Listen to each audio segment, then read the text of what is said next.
Mystère de Dieu. La puissance de l'homme.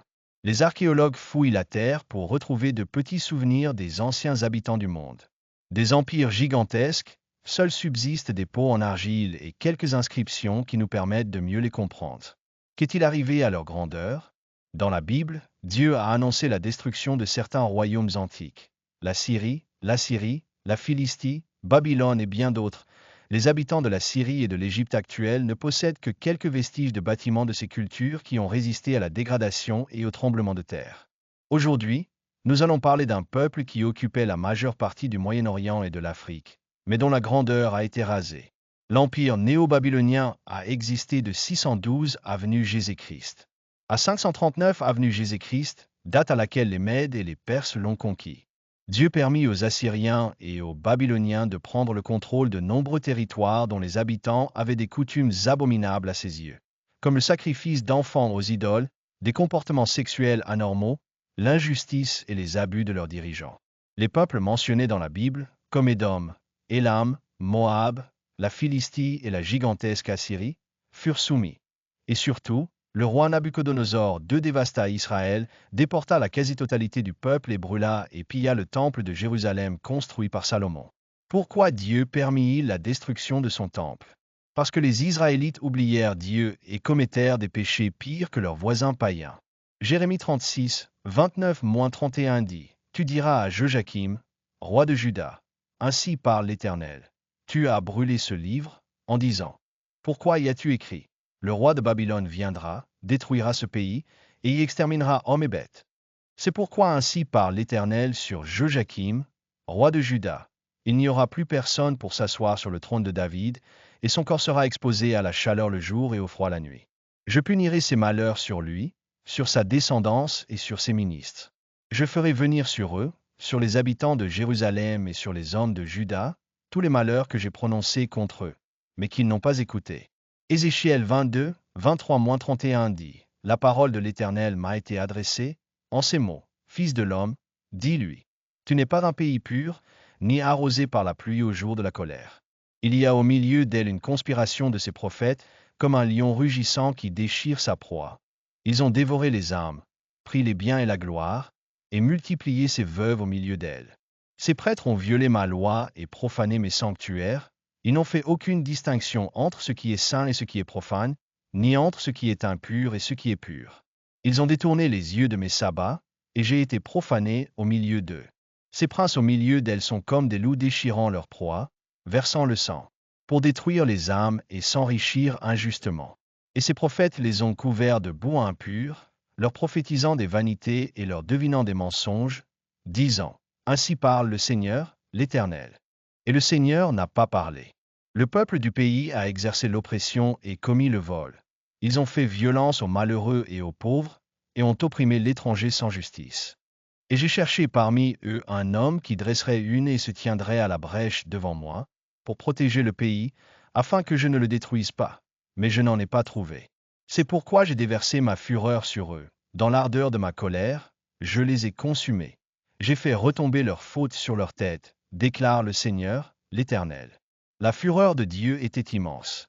Dans les chapitres 46 à 49 du livre de Jérémie, nous voyons que Dieu a averti tous ses peuples de fuir. Et au chapitre 50, il annonce la destruction de Babylone. 70 ans après le début du siège de Jérusalem, Babylone tomba aux mains de ses ennemis. Il y avait un roi chargé de détruire Jérusalem et le peuple d'Israël.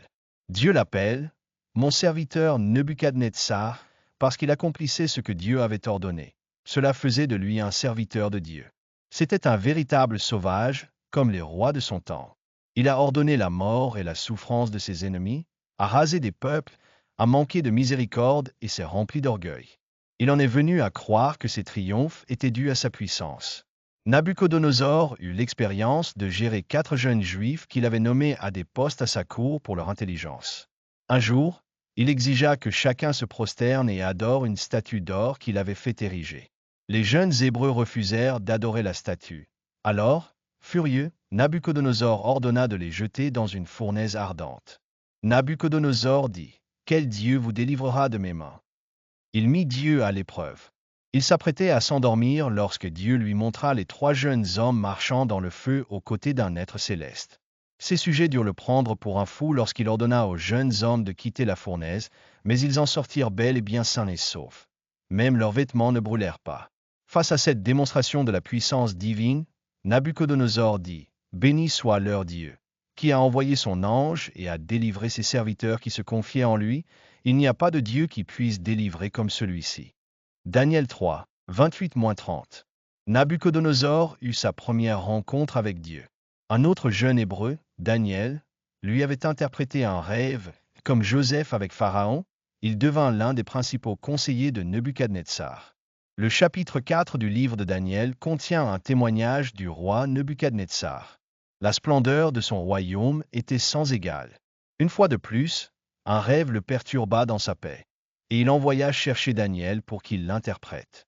Dans ce rêve, il vit un arbre gigantesque et magnifique, à l'ombre duquel vivaient toutes sortes d'animaux et où des oiseaux nichaient dans ses branches.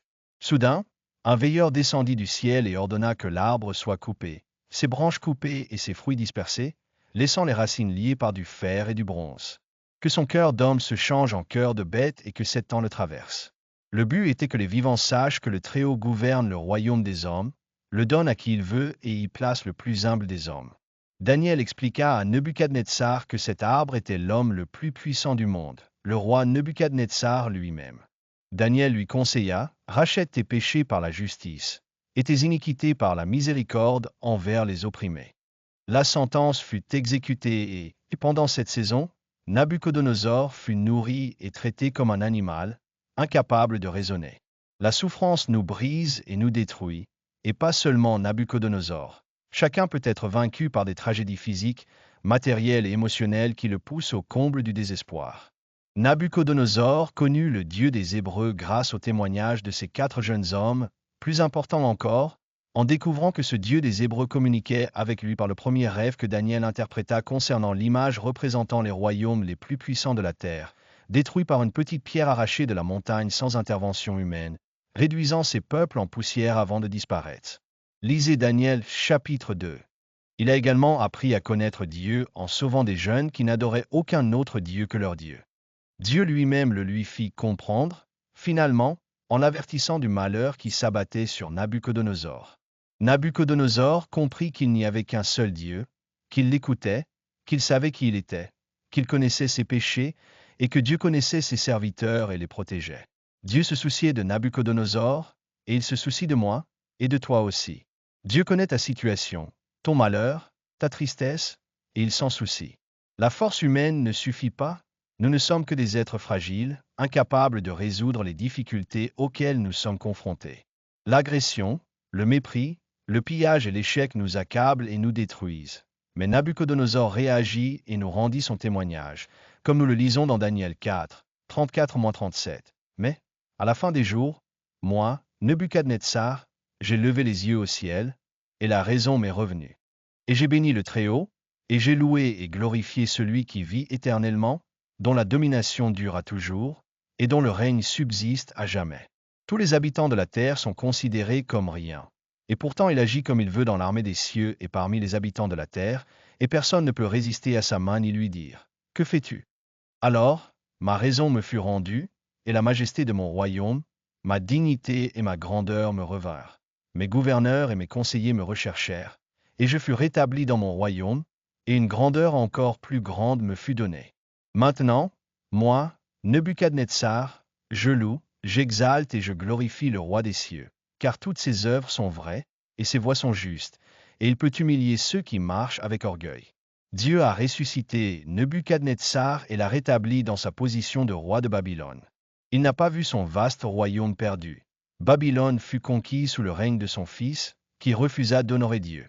Ainsi, la prophétie de Jérémie s'accomplit. Dieu nous donne à tous l'occasion de revenir à sa grâce, à sa miséricorde. Il sait que nous sommes de l'herbe desséchée. Quelle que soit la grandeur ou l'arrogance du plus puissant, la seule sécurité et l'espoir résident dans la miséricorde de Dieu. Dieu vous tend la main et vous soutient si vous acceptez son autorité et l'aide qu'il vous offre. Ne la laissez pas passer, Dieu a pour vous une place meilleure que celle des bêtes. Dieu vous sauve de l'agression et du mépris, car son amour est plus grand que tout. Le psaume 113, 5-9 dit, Qui est semblable à l'Éternel, notre Dieu?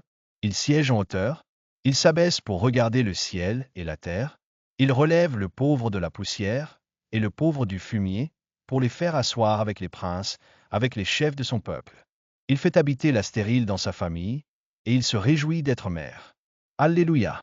Psaume 116, 5-7. L'Éternel est miséricordieux et juste. Oui, notre Dieu est miséricordieux. L'Éternel garde les simples. J'étais abattu, et il m'a sauvé. Retourne à ton repos, ô mon âme, car l'Éternel t'a fait du bien.